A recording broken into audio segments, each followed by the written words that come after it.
con Dios. Cuando Jesús regresó en barca a la otra orilla, una gran multitud se congregó en torno a él, que estaba junto al mar. Un alto dirigente de la sinagoga llamado Jairo, al ver a Jesús, se le acercó a él y se postró a sus pies.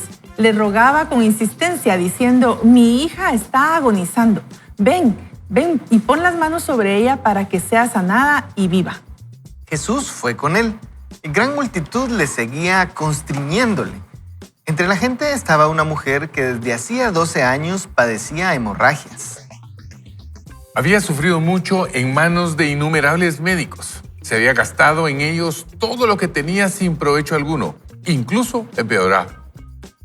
Como había oído hablar de Jesús, se abrió paso entre la multitud y se acercó a él por detrás para tocar su manto, porque se decía a sí misma: si logro tocar tan solo su manto, sanaré. Y quisiera detenerme un segundito con esto, porque saben que Jesús había regresado nuevamente a su tierra, y al considerar el relato de este incidente resulta interesante compararlo con el relato de Lucas, que era médico y que dijo que aquella mujer no había podido ser sanada. Marcos dijo que había sufrido mucho con los médicos y que había gastado todo lo que tenía. O sea, en pocas palabras, era una enfermedad de larga duración y humanamente irremediable de ninguna manera. Así que continuamos con la lectura.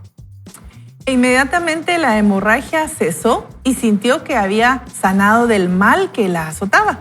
Al instante Jesús se dio cuenta del poder curativo que había salido de él y, volviéndose hacia la multitud, preguntó: ¿quién ha tocado mis vestidos?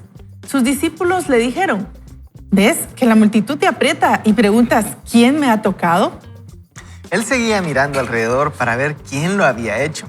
La mujer se había dado cuenta de lo que le había ocurrido y, temerosa y temblando, fue hacia Jesús. Se postró ante él y le confesó toda la verdad.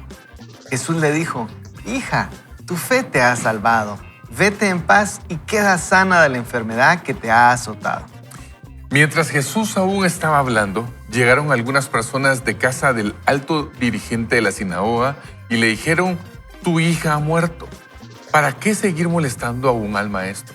Pero Jesús oyó estas palabras y le dijo al alto dirigente de la sinagoga: no temas, cree solamente. Jesús no permitió que le siguiera nadie sino Pedro, Jacobo y su hermano Juan. Llegó a casa de Jairo y vio el alboroto, gente que lloraba y se lamentaba. Entró y les dijo: ¿por qué tanto alboroto y tanto llanto? La niña no está muerta, sino dormida. Y se burlaban de él. Pero Jesús, después de echar a todos fuera, tomó al padre, a la madre y a quienes fueron con él, y entró donde estaba la niña. Le tomó la mano y le dijo: Talita cumi, que significa: niña, a ti te digo, levántate. La niña, que tenía 12 años, se levantó inmediatamente y echó a andar. Todos los presentes se asombraron. Jesús les ordenó con firmeza que no lo hicieran saber a nadie y mandó que dieran de comer a la niña. Qué impresionantes narraciones las que hemos estado compartiendo el día de hoy. Y es que esta frase Talita cumi era una expresión en arameo que la niña pudo entender.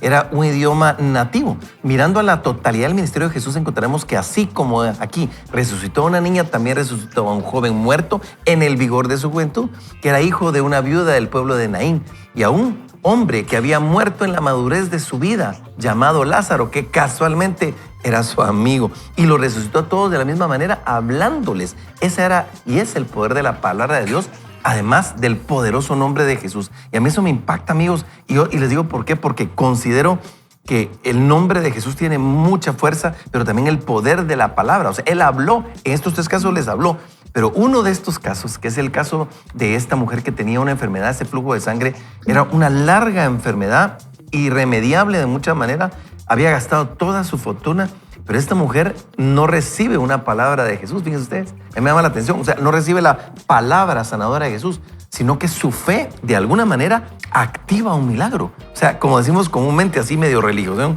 reciba su milagro, pero ella literalmente lo recibió, pero su fe lo activó. O sea, solo imagínate que va caminando en el mercado del Trébol, ¿verdad? El guarda que está ahí, a las 3, 4 de la tarde de un viernes 31 de diciembre, así, totalmente llena de gente. Y va caminando Jesús entre la multitud y de repente, él siente que de él sale poder.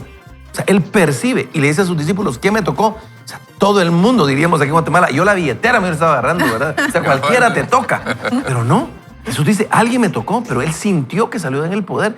A mí esta historia me ha quebrado el corazón muchas veces porque me he tratado de imaginar una mujer que tenía una fortuna, que ha pasado su vida enferma, que ha pagado cualquier cantidad, que perdió todo lo que tenía en tratamientos médicos y curaciones y que tuvo suficiente fe para creer que Dios, con tan solo tocar el borde del manto de Jesús, Dios la podía sanar. O sea, solo miren el tamaño de la fe que vino en medio del caos que estaba viviendo.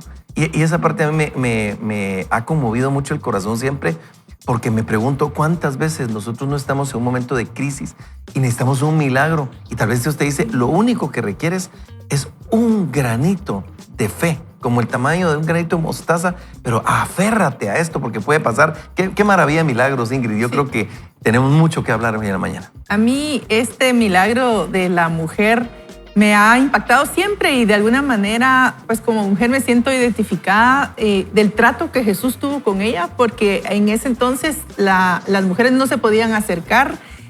Realmente ella estaba yendo no solo contra la corriente de la gente que estaba ahí, sino Contra de la cultura, misma. ¿verdad? Y ella, como dices tú, arrebató ese milagro, pero de alguna manera me encanta la respuesta de Jesús, cómo se acerca a ella y la llama hija. En muy pocos lugares se ve que Jesús llame hija a alguien y en esta ocasión lo hace, definitivamente restaurando totalmente su identidad.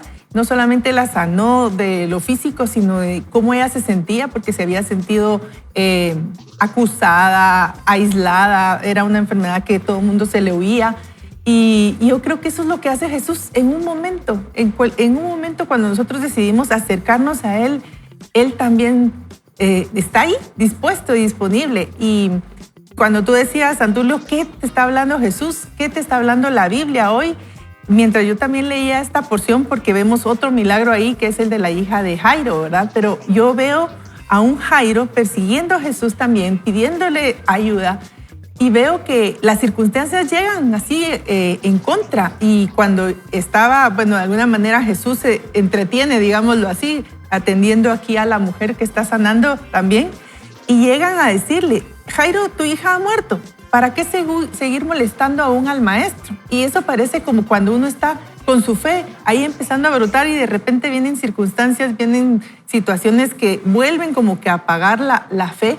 Pero me encanta cómo Jesús dice que oyó estas palabras y se dirige a él, no a los que están diciéndole a Jairo cosas, ¿verdad? Sino que se dirige a Jairo y le dice, no temas, cree solamente. Y me encanta eso porque la relación con Dios es directa y Él está dispuesto a hablarnos en los momentos difíciles, Él está dispuesto a alimentar nuestra fe cuando vienen estas circunstancias. Así que Jairo fue de esta manera, eso me habló el Señor a mí, fue alguien que estuvo atento a la voz del maestro, no a la voz de los que le decían ya no molestes al maestro, ya todo acabó. Ahí sí, como dice, termina hasta que termina, ¿verdad? Y el Señor estaba ahí presente y Él no se va a perder esa oportunidad y así está con nosotros. Fíjate que me gusta lo que estás diciendo, eso de que Dios siempre está dispuesto. Porque cuando yo leía este pasaje, a veces, antes uno pensaba, ¿y cómo así que Jesús se lo quitaron a la fuerza? O sea, solo ella lo agarró. ¿Acaso no Dios tiene que autorizar algo si quiere? Y es que en las cosas normalmente funcionan de esta manera. Dios tiene que estar de acuerdo, Dios aceptarlo, pero uno tiene que hacer su parte. En este caso, ella, como decimos, arrebató, porque ella puso su parte.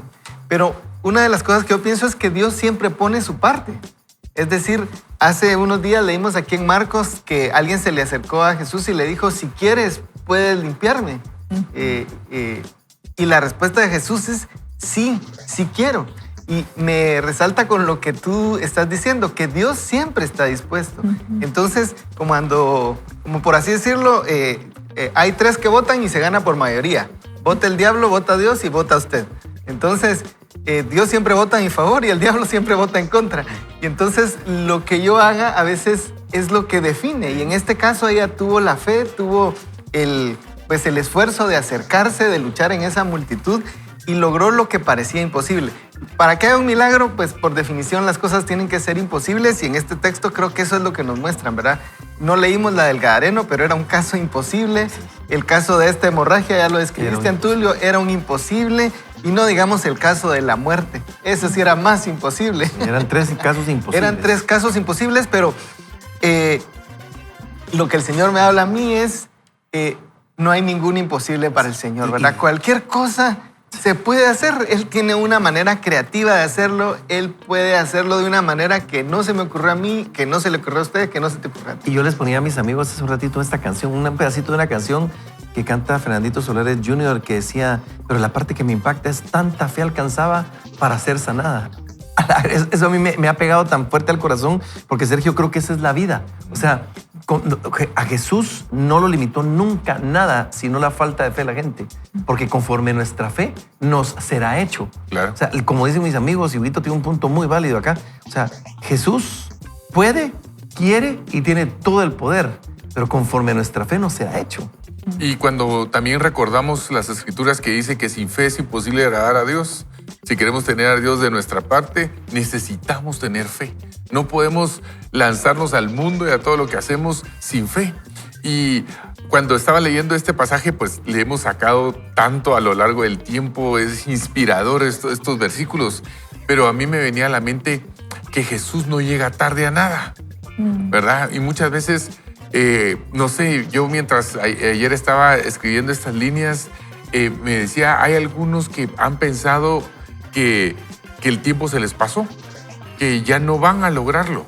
Esa casa que querían comprar, ese matrimonio que querían consolidar, esa universidad que han dicho, yo voy a salir de la universidad.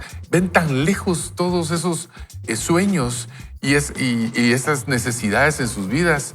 Y el Señor dice, yo voy a estar a tiempo, yo voy a llegar en el momento justo para poder hacer un milagro. Porque si miramos todas estas vidas, todas están desfasadas. En los tiempos de ellos mismos no había una oportunidad. Ya la mujer del flujo de sangre ya había dicho, ya no más, esta es mi última carta. La hija de Jairo ya había muerto y él le dice, ya no molestes, pues ya cualquiera podría haber dicho, ya te llegó tu tiempo, ya no se puede, ya pasaste de los 40, ya pasaste de los 50, ya no se puede hacer esto, este tiempo ya pasó. Pero Jesús siempre llega a tiempo y creo que el mensaje, uno de los mensajes reunidos en estas escrituras es Dios tiene planes y los va a cumplir en su momento. Aunque pareciera que ya se pasó el tiempo, ahí está Jesús cumpliendo esos benditas razones de vida, ¿verdad? Así es. Y en el versículo 35 de lo que estás narrando dice que mientras Jesús aún estaba hablando de lo que había sucedido, por supuesto, ¿verdad? Llegaron algunas personas de casa del alto dirigente cuando le dijeron, tu hija ha muerto. ¿Para qué seguir molestando al maestro? Pero Jesús interrumpe y dice, cuando oí esas palabras, le dijo al dirigente de la sinagoga, no temas, cree solamente. Entonces Jesús se acerca y llega y entonces y le dice esa frase, Talita Cumi. Y fíjense ustedes que les quiero compartir esto que es muy tierno, es muy tierno. Miren lo que dice acá. Talita es un término cariñoso. Está relacionado etimológicamente con una palabra que también puede significar cordero. El uso de este término por parte de Jesús, unido a que toma a la niña de la mano, ofrece una imagen de compasión y dulzura. El buen pastor está recogiendo amorosamente a los corderos en sus brazos, según Isaías 40:11. Miren la referencia. Y entonces le dice, en conclusión, corderita mía, le dice mientras le devuelve la vida, es hora de levantarse. Eso me pegó tan duro, ¿sabes qué? Esos somos nosotros. Somos esos corderitos que fuimos rescatados de nuestra vana manera de vivir. Y yo solo puedo ver a Jesús conmovido hasta lo más profundo. Le dice, no te preocupes, tu hija no ha muerto. Sabes que solo duerme, espérate. Y llega y la ve, haber tenido compasión. Yo puedo ver esa imagen en mi mente y la toma de la mano y le dice, corderita mía, levántate, niña mía, levántate, y le da vida. La miren ustedes, eso es lo que Jesús hace en nuestra vida. No importa qué área de tu vida puede estar muerta, puede ser una situación médica, puede ser una relación, posiblemente una situación económica, una privación de libertad, no lo sabemos. Pero ¿sabes qué? Talita Cumi quiere decir, levántate, levántate, corderito mío, levántate. Yo traigo vida, yo traigo salud, yo traigo bendición, yo traigo provisión, yo traigo protección. Eso es lo que te queremos decir. Tómate de la mano del Señor y se aumenta tu fe y dice, tan solo si puedo tomar el monte, el borde, o tan solo si puedo leer la escritura y aumenta mi fe, tan solo no sé qué sea lo que Dios te ponga a hacer hoy, pero haz ese tan solo que Dios está pidiendo para que entonces ese milagro suceda. Ingrid, oremos, oremos. Mi corazón siento, y lo decías desde el principio del programa, que hoy especialmente hago lo especial con las damas. Creo que Dios está permitiendo que hayan milagros, que cosas estén pasando, y Dios nos trata como corderitos. Dios nos dice, no te preocupes, amor mío. Y con ternura nos va a tratar, nos va a sanar, nos va a bendecir como solo Él lo puede hacer. ¿Nos ayudas? Sí, y como tú dices, Antulio, aquí hay dos mujeres, una mujer ya grande, una jovencita de 12 años, y Jesús está acercándose a cada una. Así que hoy veámonos de esa manera, como Jesús está cerca de nosotros, y oremos. Amado Señor, gracias. Gracias porque tú siempre estás atento a lo que necesitamos. Gracias porque tú nos has amado desde antes de la fundación del mundo, nos escogiste, y hoy, Señor, sabemos que cualquiera que sea la necesidad que estemos viviendo, tú la conoces.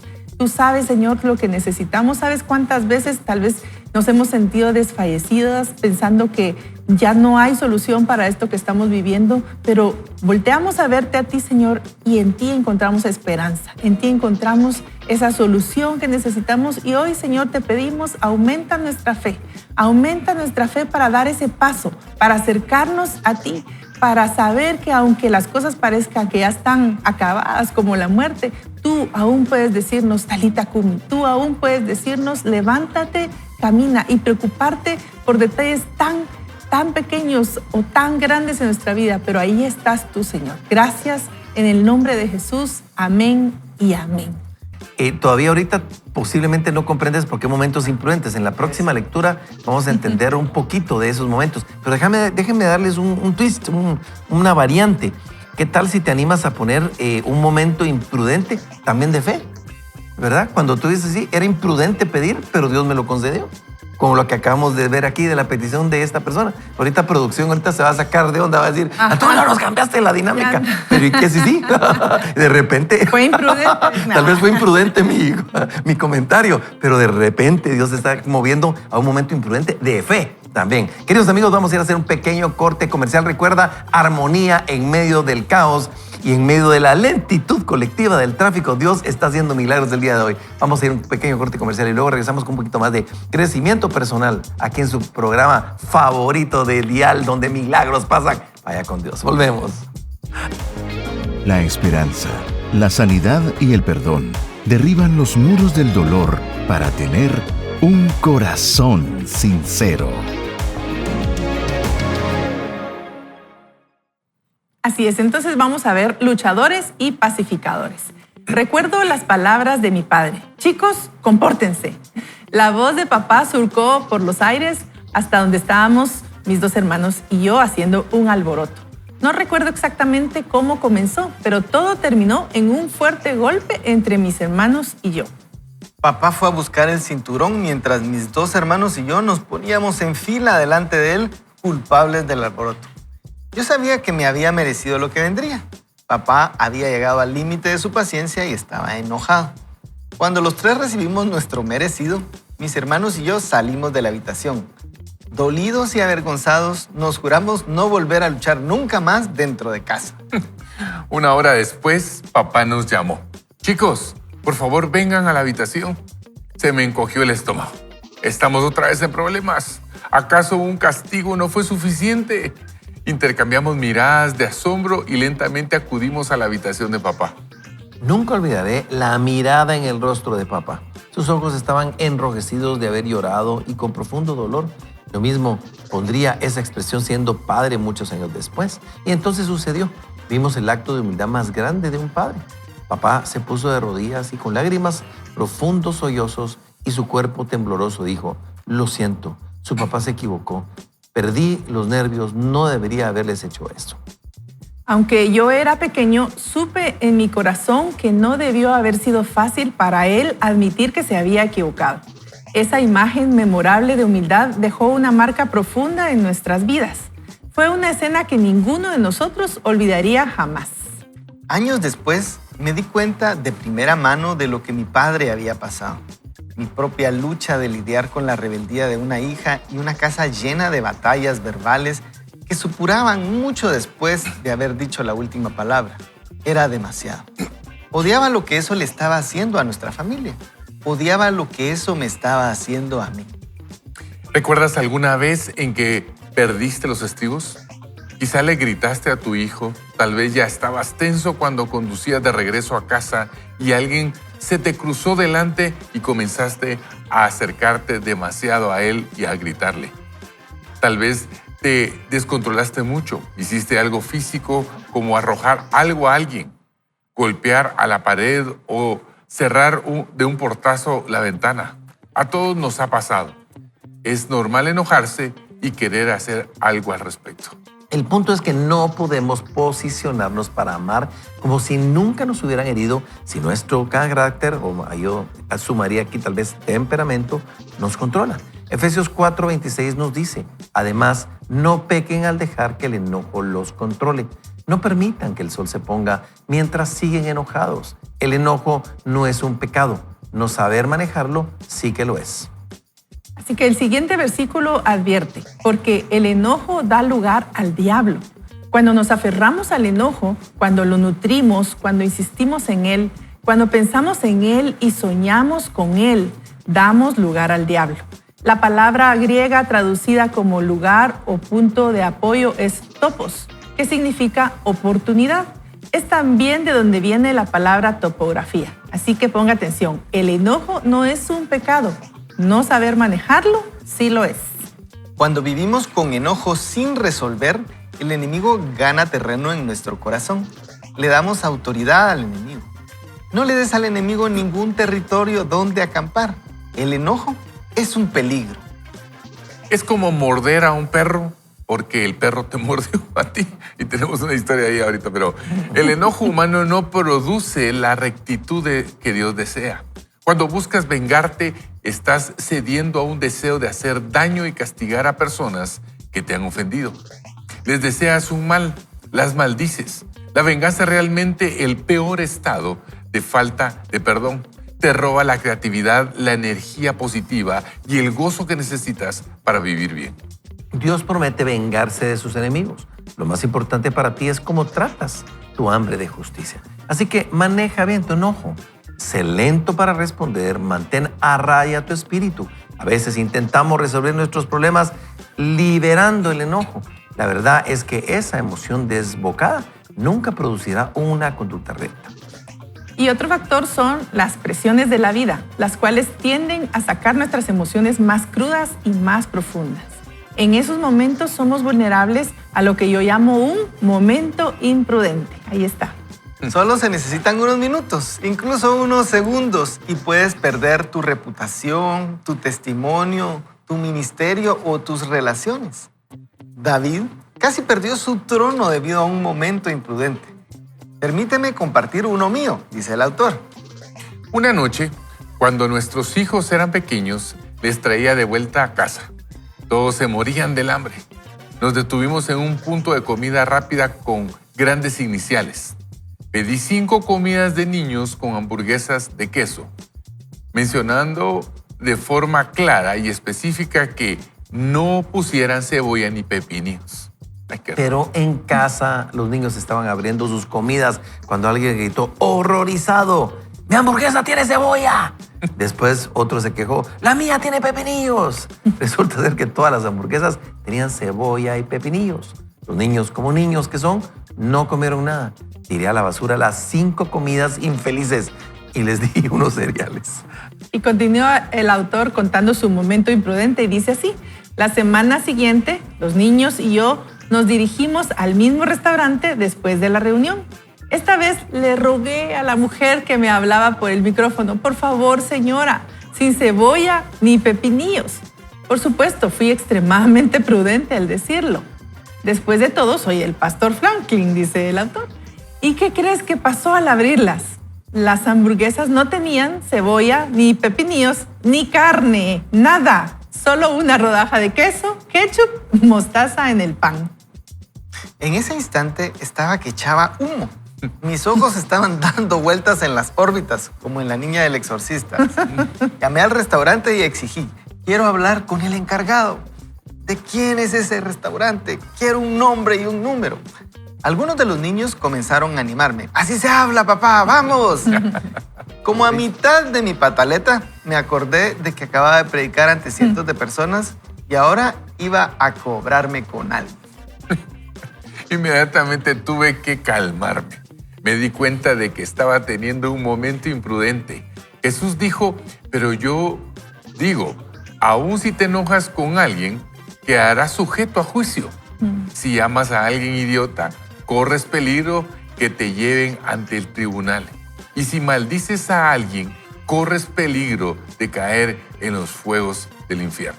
Caramba, un momento imprudente puede cambiar tu vida. Puede hacer que pierdas tu testimonio, tu unción, tu empleo. Puede ahogar el mover del Espíritu Santo en tu vida y cerrar la puerta a los milagros. Un momento imprudente casi le costó el trono a David, como veremos a continuación. Queridos amigos, sinceramente, cuando uno ve esto, creo que el que esté libre de pecado, que tire la primera piedra. Yo creo Comencemos por ahí, por favor. Comencemos por ahí, ¿verdad? No, si fuera por meritocracia, francamente, por lo menos yo no sé ustedes, no debería estar aquí, ¿verdad? Ustedes, porque francamente es un área de la vida con la que he luchado durante mucho tiempo, pero sí les quiero comentar que se puede vivir en victoria y no quiere decir que nunca vayamos a volver a fallar, pero se puede vivir en victoria cuando uno entiende los conceptos y uno comprende, por ejemplo, primero por diseño. Y Rick Warren dice una frase que a mí me ha mentoreado, me ha bendecido, y es: no existen emociones buenas ni malas, sino negativas y positivas.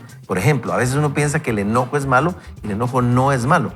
La manera en que manejamos el enojo es lo que es malo. Por ejemplo, tú necesitas enojo para proteger, para ayudar, para de repente corregir, necesitas enojo. Pero si vas a proteger a alguien y controla o manejas mal el enojo, vas a dañar a otra persona.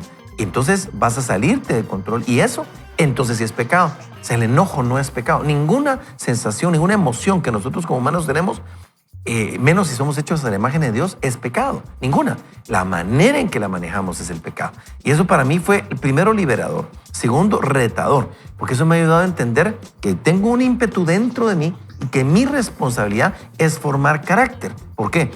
El temperamento es algo que está innato en mí, pero el carácter se construye. El temperamento no va a cambiar. Decía mi abuelo y mi papá, genio y figura hasta la sepultura. Tu personalidad va a ser la misma. ¿Qué necesitas tú? ¿Qué necesito yo? Construir carácter. Y Sergio, cuando uno construye carácter, entonces permitís que fluya esas emociones. En unos puede ser enojo, en otros puede ser extrema alegría, en otros puede ser, no sé, cualquier tipo de enojo. Sí, definitivamente creo que a veces tenemos pocas oportunidades para construir el carácter o tal vez no sabemos cómo hacerlo. Yo también creo que he lidiado ya por bastante tiempo con el tema del carácter y el temperamento y la personalidad, y entonces me encuentro muchas veces en momentos críticos pensando qué voy a hacer ahorita, ¿verdad? Huguito me hizo una pregunta capciosa cuando entramos y me decía, ¿vos qué hubieras hecho con las hamburguesas? ¿Hubieras ido o no? Y yo dije, me quiere que caiga, ¿verdad? Quiere despertar esa fiera en mí, pero definitivamente creo que hubiera ido, ¿verdad? Hubiera ido y hubiera tratado de hacerlo de la mejor forma, ¿verdad? Pero, ¿saben? Yo en un tiempo atrás he entendido que lidiar con el enojo lo podemos hacer de tres maneras. Una es violentamente, otra es con indiferencia y la otra es con humildad. Siempre pensaba que el tema del enojo, lo contrario del enojo podría ser la alegría o ser placentero, pero en realidad lo contrario del enojo es la humildad, ¿verdad? Cuando yo soy humilde, entonces comienzo a tratar en mi corazón cosas que no podía hacer de otra forma. Y yo he estado en estas tres partes, honestamente, manejando con violencia el enojo, manejando con indiferencia, porque ¿qué hubiera pasado con de las hamburguesas? Al final de cuentas en el libro ya no aparece qué hizo, pero es, no voy a hacer nada. Y no, sencillamente lo que hacemos en Guatemala es ya no vuelvo a comprar en ese lugar y se acabó. Pero ¿qué tal si es nuestra esposa, por ejemplo, este caso que aquí la tengo a la par? O alguno de nuestros hijos, o nuestro jefe, o no sé, que tenemos que continuar en la relación. O sea, en el caso de las hamburguesas ya no vuelve a pasar y se acabó. Pero no puedo manejar con indiferencia eso. Pero muchas veces así lo hacemos. Y nos tragamos el enojo. Y si no lo sacamos en ese momento, va a salir en otro momento y va a salir peor, ¿verdad? Y en el tema de la humildad, que es en donde yo creo que Dios ha estado trabajando conmigo, es ser humilde, ser humilde. Sergio, ¿verdad? No arremetas contra esto. Y quiero contarles, no le pedí permiso a mi hija para contar esto, pero a finales de año sucedió algo cerca de nuestra casa, y es que mi hija salió con su perrito al jardín, y en eso un perro de un vecino, que es un perro de pelea, ¿verdad? Un pitbull, se salió de la casa y se fue a querer agarrar a nuestra perrita. Y entonces nuestra hija Alison, con tal de defender a la perrita, comenzó a meterle el brazo al perro. Y el perro le mordió, tenía 14 colmillazos en el brazo, a ustedes, y uno en el cachete. Y entonces, y cuando yo miro a Alison ensangrentada y a la perrita también, a ustedes, esto, lo de la hamburguesa es una pantufla, ¿verdad? Ustedes, y entonces mi primera reacción fue amenazar de alguna forma o decirle, tal vez no lo hice violentamente, pero dije, mire, esto va a tener consecuencias legales. Yo conozco un poco el tema, y entonces yo dije, no, tengo toda la ley de mi lado. Y miren ustedes, nos fuimos al hospital. Bueno, pasaron un par de días y 3 llamadas de diferentes personas que se enteraron de la situación. Me dicen, Sergio, fíjate que, sin que yo les dijera nada, no es prudente que hagan algo legal, ¿oíste? Porque tenés la oportunidad de hacerlo, pero no lo hagas. Incluso un amigo muy querido para mí, Vernon Ayala, me dice, fíjate que yo en algún momento me encontré en la misma situación, no tomé una buena decisión y se me complicó todo con el vecino. Y yo dije, no puede ser. Y yo quería que alguien me dijera, hacelo, arremete, mira, así, demanda y todo. Y la instrucción del Señor por diferentes lados fue, tranquilo, sé humilde, perdona. Y yo decía, no puede ser, no. Yo dentro de mí había como 2 Sergios hablándome, uno así puro esmigos, ¿verdad? Así el anillo, ¿verdad? Y entonces el otro, uno me decía, hacelo, y otro, no, tranquilo.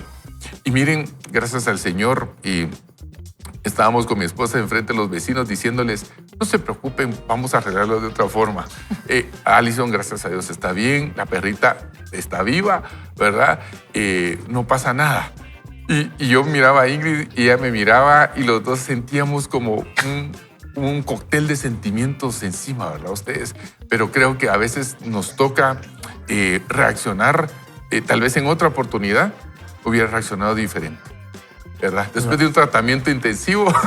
Sí, y te digo una cosa, o sea, y de repente no podemos agarrar el ejemplo fuerte que nos estás contando como una norma que así tendrá que ser. Siento que recibiste indicaciones, pero hay momentos en que de repente Dios te tiene que decir, vas a tener que ejecutar esto o tenés que demandar en este caso. Claro. O sea, no sé, pero no. ¿Por qué? Porque en este caso tuviste indicaciones, y por eso otra vez volvemos a lo mismo. ¿Qué te está hablando Dios? ¿Verdad? Porque ustedes recibieron indicaciones de 3 veces. 2 sería mucho. Sí. 3 veces de no hagan esto. Y les puedo asegurar que no sabemos cuál hubiera sido el fin de toda esta historia si no hubieras escuchado al Señor. Claro. Porque al final escuchaste al Señor. Aunque tu carne, Sergio, seguramente quería arreglarlo físicamente, legalmente o de cualquier morenamente. Así, ¿verdad? Sí. Pero no dejarlo así, vos. Y gracias por compartirlo, porque creo que de ahí podemos aprender mucho, ¿verdad? Definitivamente, qué buen ejemplo, ¿verdad? Y precisamente el punto es que seguramente te enojaste, ¿verdad? Y como nos estaba diciendo ya Antulio, el enojo no es el malo. El enojo no es el malo, eso es natural, ¿verdad? ¿Quién no se va a enojar? Pero el asunto es qué vas a hacer con ello. Y si vamos a cosas tal vez más del día a día, también mi manera de entenderlo es tal vez con las lucecitas de los carros que nos dicen algo, ¿verdad? Y uno dice, ¿esta qué significará? Ni sé qué significa. Pero Si uno no quiere verla, le puede poner una cinta de aislar negra así, ¿verdad? Y ya estuvo, ya se arregló. Pero estás tapando lo que está pasando. Pero eso no se arregló, ¿verdad? Si es el de la gasolina y no le hacemos caso, eventualmente podemos quedarnos ahí detenidos. Así que el asunto está a ver más al fondo. Porque las emociones no tienen nada de malo, pero nuestras reacciones tienen que ver con nuestra manera de pensar, con las heridas que podemos tener, con patrones de vida. Y así que las emociones nos muestran cosas que están más adentro. Y si lo que está más adentro es el carácter del Señor, pues aunque yo me enoje, puedo reaccionar bien. Recién acabamos de leer en Marcos 3 que Jesús sanó a un hombre que tenía su mano seca, dice, o tullida. Y dice que él preguntando que si se valía sanar, nadie se animaba a contestarle. Y dice específicamente, y Jesús se enojó de ver que nadie contestaba. Pero ¿qué hizo Jesús con el enojo? Y dice, y por lo tanto decidió sanar al enfermo. Qué bonito que así se pudiera, Canalizó, ¿verdad? por ahí todo. Canalizó, pero se enojó él también, Jesús se enojó. Entonces el asunto es ver qué es lo que está dentro, qué es lo que me causa molestia. ¿Será que esa molestia es válida? ¿Será que yo estoy reaccionando de acuerdo a la palabra del Señor? ¿Será que he avanzado en eso que es lo que le llamamos construir carácter, que internamente yo reaccione conforme a los principios del Señor? Y qué buen ejemplo y qué bueno que saliste adelante, ¿verdad? Sí. Pero el Señor nos ayude, ¿verdad? Porque es una lucha constante para todos, ¿verdad? Y quiero solo terminar diciendo esto, Santiago 19:20. Pero esto, mis amados hermanos, todo hombre sea pronto para oír y tardo para hablar, tardo para irarse, porque la ira del hombre no obra la justicia de Dios. Y yo me recuerdo, Antulio, que vos me lo dijiste en una oportunidad, la ira del hombre no obra la justicia de Dios. Y ahí en ese momento me recordaba de eso. Tengo que obrar la justicia de Dios. Y sabes que quisiera sumar y de repente Dios le está hablando a alguien aparte de nosotros. Pero escuchen esto, hay una historia en Génesis donde dos hermanos entregan dos ofrendas. Y uno de ellos se enoja porque uno se acepta y el otro no. O sea, no era culpa del otro. Pero me ha choqueado, impactado. Génesis 4, 6, 7 dice que Dios le dice a este hombre, el pecado está a la puerta, al acecho y ansioso por controlarte, pero tú debes dominarlo. Entonces este autor dice, la frase de la Biblia dice que como aparece el pecado está a la puerta, está indicando que el no hacer lo correcto con lo que estás sintiendo puede causar el pecar. ¿De acuerdo? O sea, estaba a punto de pecar por darle rienda suelta al enojo. O sea, el enojo no era el problema. Él tenía que solventar e investigar por qué estoy enojado que el otro le recibió una ofrenda y la mía no. Pero me enojé y el pecado estaba tocando a la puerta. Al colmo que Caín mató a su hermano Abel y respondió. O sea, es delicado cómo manejamos y creo que podemos orar para que el Señor nos ayude no a minimizar esas emociones, sino a manejar esas emociones. Huguito, ¿nos ayudas? Con gusto. Oramos entonces. Padre, en el nombre de Jesús, hoy queremos entregarte nuestras emociones, Señor, nuestras situaciones y pedirte, Señor, que tú nos ayudes a confiar en ti, Señor, a recordar que tú eres poderoso, que nosotros dependemos de ti, Señor, y te pedimos perdón si en algo hemos fallado, te pedimos perdón si hemos hablado de más, te pedimos perdón si hemos atacado, Señor, y te pedimos que tú nos ayudes a caminar de acuerdo a tus principios, Señor, a caminar obedeciéndote a ti, siguiéndote a ti y confiando en ti en todo, Señor. Creemos que tú eres poderoso para hacer milagros. Te pedimos que tú nos ayudes en esta circunstancia que tenemos. Te pedimos que tú nos ayudes a salir adelante, confiando en ti, amándote a ti, Señor, y por lo tanto, amando también a los que están alrededor de nosotros. Te entregamos cualquier situación en tus manos, en el nombre de Jesús. Amén. Vamos a ir a un pequeño corte comercial, amigos. De verdad, gracias por el favor de su sintonía y sobre todo esperemos qué pasa porque esto todavía no ha terminado. Esto se pone mejor, mejor y mejor. Recuerde, estamos acompañándolo en medio de la lentitud colectiva del tráfico. No sabemos hoy quién puede hacer alguna huelga. Ayer vimos que hubo huelga y fue una belleza el tráfico, pero nosotros sí sabemos quién está con nosotros. Así que regresamos con un poquito más de crecimiento personal. Después volvemos. Así es, así que vamos a ver, sé un pacificador. Antes de que David fuera coronado rey de Israel, era un fugitivo en su propio país. Estaba huyendo del rey Saúl. Aunque David fue ungido como rey durante el reinado de Saúl, no ascendió al trono de inmediato.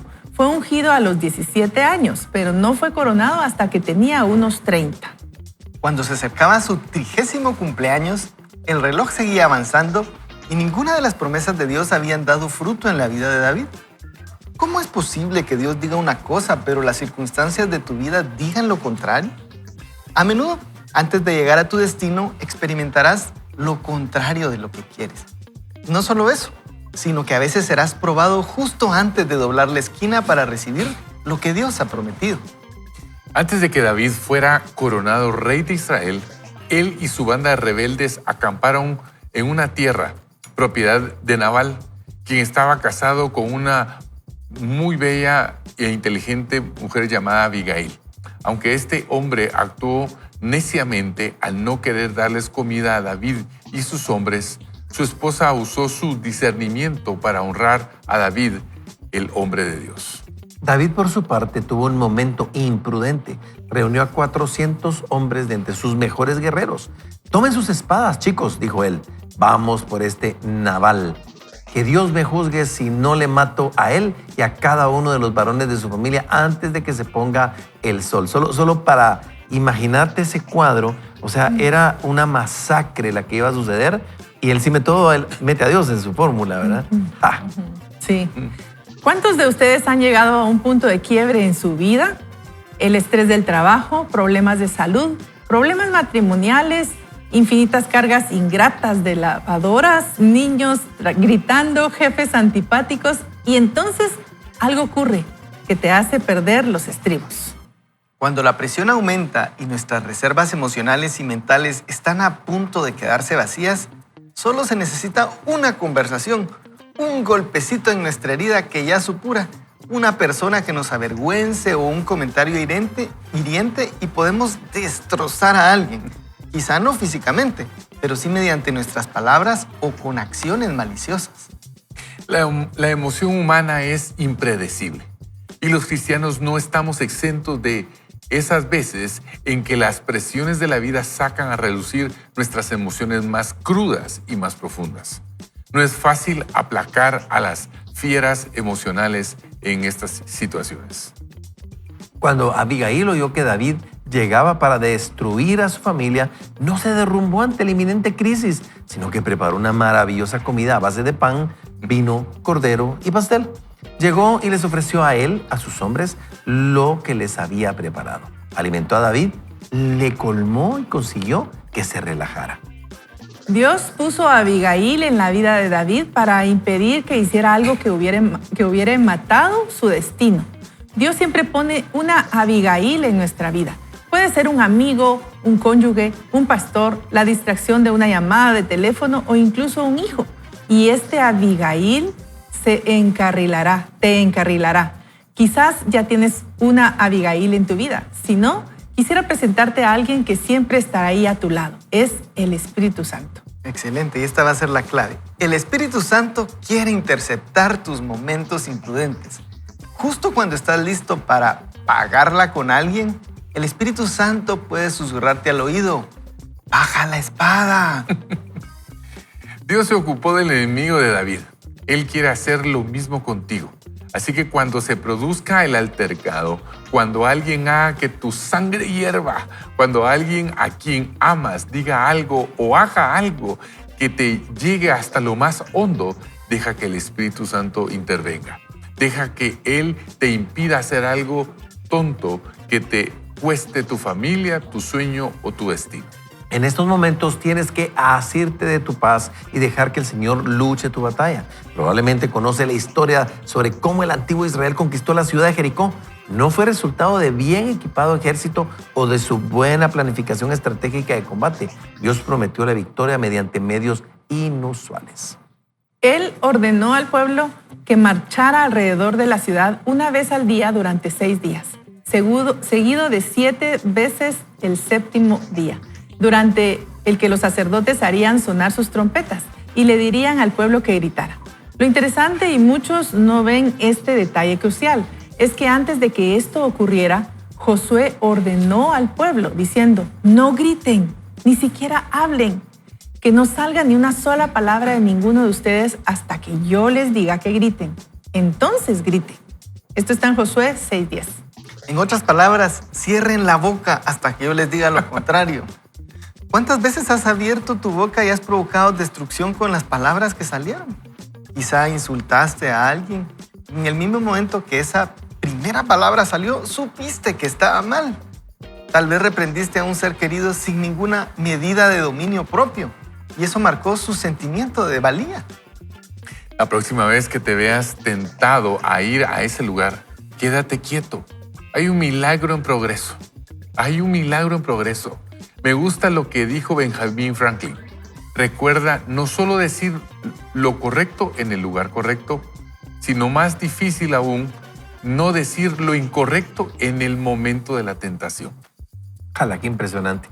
Debes de ser una persona que fabrica paz, que apacigüe las situaciones, un tipo de paz que no avivará las llamas, sino que apagará el fuego. Piensa en Abigail, piensa en Jesús. Recuerda que la paz no es la ausencia de problemas. Paz no significa que le caerás bien a todos o que nunca experimentarás resistencia. Paz es estar en medio de una tormenta cuando hay rayos cayendo a pocos centímetros de ti, truenos en tus oídos, tus ojos borrosos por la lluvia incesante, cuando apenas puedes estar erguido. Pero puedes decidir quedarte ahí y no tener miedo. Decides confiar en Dios. Decides estar en paz en medio de una tormenta. Qué bonita esa parte. Y dice, sé un fabricante de paz. No dejes que la riña te infecte. La paz interior afecta la atmósfera exterior. Así que mantén tu paz cuando tu cónyuge intente suscitar una pelea. Mantén tu paz cuando tu hijo adolescente te diga algo malo. Mantén tu paz cuando alguien diga un chisme acerca de ti a tus espaldas. Mantén tu paz cuando alguien en la iglesia difunda mentiras acerca de ti.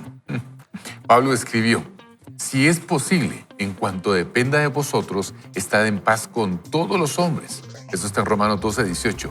Si quieres tener paz, tienes que buscarla. Sé intencional al respecto. Aquí tienes unos cuantos pasos prácticos para ayudarte durante el camino. ¿Cuáles son? Primero, doma tu lengua. Si no tienes nada bueno que decir, no digas nada. Segundo, no te metas en el conflicto. Cuando surja una contienda familiar o un desacuerdo en el trabajo, no añadas al conflicto. En su lugar, ora por la situación y declara la victoria sobre ella. Tercero, vigila con quién andas. Vigila con quién andas, ya que uno termina siendo como las personas con las que nos juntamos. Cuarto, detente y acude a Dios en cada situación. Permite que la paz de Cristo gobierne en tu corazón, porque fuiste creado para ser un fabricante de paz. Y queridos amigos, yo quisiera darles un breve testimonio. Como yo he sufrido esa parte y soy un iracundo en recuperación, yo sé que Dios me da la victoria, pero yo trato de primero reconocerlo y segundo, no permitir que me gobierne. He tenido que ir aprendiendo con el tiempo, pero hubo un verso bíblico que me hizo tanto sentido porque yo me llenaba mucha de ira y enojo en el tráfico, demasiado. Y cuando alguien pasaba sobre mí, era lo que yo no soportaba. En ese un día escucho y leo una parte donde dice, honra del hombre es pasar por alto la ofensa. Y entonces dije, Dios mío, para ti es honroso si yo paso por alto una ofensa. Y entonces me cambió, algo pasó en mi corazón. Y hace muchos años yo decidí, siendo guerrero, me gusta el tema 300 y todo lo que pasa, me gustan las espadas, me gustan las armas y este tipo de situaciones. En eso, por un momento dije, no puede ser, o sea, esto no puede ser. Y un día el Espíritu Santo me susurra al oído, deja tu espada en la puerta, no entres con ella a tu casa. Y entonces dije, Dios mío, no puedo usar mis armas, mi fuerza en mi hogar, no es para eso. Entonces me acordé de esta frase que hoy el Señor trajo a mi corazón. El Espíritu Santo quiere interceptar tus momentos imprudentes. Justo cuando estés listo para pagar o pagarla con alguien, el Espíritu Santo puede susurrarte al oído, baja la espada. Y sabes, querido amigo, tienes que estar perceptible a esos pequeños impulsos de Dios. Yo estoy seguro que previo a cualquier imprudencia, siempre para el cristiano hay un susurro de Dios que Dios te está diciendo, no lo hagas, no le grites, no levantes tu voz, no discutas. Algo nos susurra y nosotros estamos con tal ímpetu que no nos dejamos. Así que Ingrid, Necesitamos esos susurros del Espíritu Santo. Definitivamente, y hoy yo creo que esa es la oración que tenemos que hacer. Señor, ven, así como la historia de David, llegó una Abigail a ser esa pacificadora, el Espíritu Santo va a estar ahí con nosotros y pidámosle que también nos rodeemos de personas que nos ayuden en esto, porque en algún momento, si nos rodeamos de personas que nos animan a pelear, a buscar las contiendas, entonces como que nos echan porras, ¿verdad? Nosotros tenemos que ir trabajando eso, y cuando identificamos algo que nos afecta, hacer ese tipo de búsqueda, sobre todo con las personas con las que nos rodeamos, en donde hay molestias constantes, si es el cónyuge, si es un hijo, si es un compañero tal vez de trabajo, el jefe. No lo dejemos así, porque en cualquier momento eso es una bomba de tiempo. Tenemos que ir a buscar al corazón. ¿Por qué me molesta esto? Y te vas a sorprender que muchas veces no tiene que ver la persona con la que estás teniendo el problema, sino lo que hay ahí, tal vez creencias, situaciones que no has sanado, situaciones que necesitas llevar al Señor. Y muchas veces, cuando estamos en medio de ese momento, pues solo reaccionamos con el primero que se nos enfrente, ¿verdad? Pero realmente hay cosas que trabajar, cosas que sanar. Y a mí me pasaba, les quiero contar que en algún momento, y yo lo he contado con todo este proceso que hemos llevado a lo largo de la vida con la sanidad del corazón y la vuelta al corazón que hacemos aquí en Iglesia Vida Real, que yo me enojaba con algunas cosas que me decía Sergio y me mandaba a hacer y me decía y hacer, y yo decía, pero ¿y él por qué me está diciendo eso, verdad? Eso fue hace mucho tiempo, ¿verdad? Recién casados. Sí, recién casados.